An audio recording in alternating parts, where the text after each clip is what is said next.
এতদিন পর দেশে আসছি, একটু রেস্ট করবো, কিন্তু রেস্ট করার উপায় আমার নাই। কিছুই করার নাই, যেহেতু একবার ভালো রাঁধুনি হিসাবে বাসায় অ্যাওয়ার্ড পেয়ে গেছি। ভালো রাঁধুনির হাতের খাবারের ডিমান্ড তো একটু থাকবেই বাসায়, তাও দেশে খাবার না, একদম মুখে পানি চলে আসা খাবার। আসসালামু আলাইকুম সবাইকে। আমাদের দেশে এখন যে পরিমাণে শীত, এই শীতে একদমই মন চায় না কোনো কাজ করি, সারাদিন মন চায় এভাবে কার্টুন দেখি। ও আচ্ছা, একটা কথা বলতে আমার মনেই নেই, আমরা কিন্তু দেশে আসছি। দেশে আসতে না আসতে শাওন আমার জন্য অনেকগুলো বড় নিয়ে আসছে, আর এই ফলটা আমার কাছে অনেক পছন্দের। আর আমি তো দেখে মহা খুশি হয়ে গেছি। বড়গুলো দেখে বোঝাই যাচ্ছে যে বড়গুলো বেশি একটা মিষ্টি হবে না, কষ আর টক টাইপের হবে। ও যেহেতু কষ্ট করে বোনের জন্য বড়ই নিয়ে আসছে, পরে ওকে বললাম যে খেতে, কিন্তু ওনাকে এভাবে খাবে না, ও খাবে হচ্ছে পাটায় বেটে বড়ই ভর্তা বানাই দিতে বলতেছিল। মানে আমার আর কোনো শান্তি নাই, এতদিন পরে দেশে আসছি, ভাবছি যে একটু রেস্ট নিব, কিন্তু সেটারও কোনো উপায় নাই। ভালোভাবে দেখে আনতে পারে নাই, তার ভিতরে দোকানদার ওকে পচাগুলো দিছে। কি আর করার, কিছু করার নাই, যেহেতু নিয়ে আসছে। বেছে বেছে ভালোগুলো নিচ্ছিলাম, এগুলোকে ভালোভাবে পানিতে ওয়াশ করে নিতে হবে। অনেকদিন পর আজকে আমি বড়ে ভর্তা খাবো, তো এটাকে বড়ে ভর্তাও বলে, বড়ে মাখানোও বলে, মানে যে যেটা বলে আর কি, অভ্যস্ত সে সেটা বললেই হয়, সমস্যা নাই। বড়েগুলোকে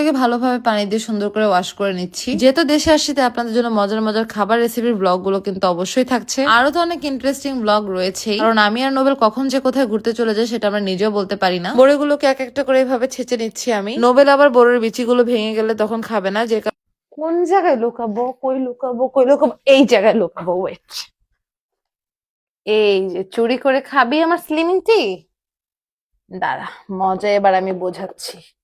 এখানেই ঠিক আছে। আমার বাসায় কোনো গেস্ট আসলেই আগে আমার স্লিমিং টিটাই খাবে, তো এই কারণে আমি কালকে যেহেতু গেস্ট আসতেছে আমি লুকায় রাখছি। এটা অনলি আমি খাবো আর আমি সুতোর হব। জিয়া লেচো পেজ থেকে আমি নিছি, আপনারা চাইলেও নিতে পারেন, কিন্তু আমারটা আমি কাউকে দিব না, বুঝছেন?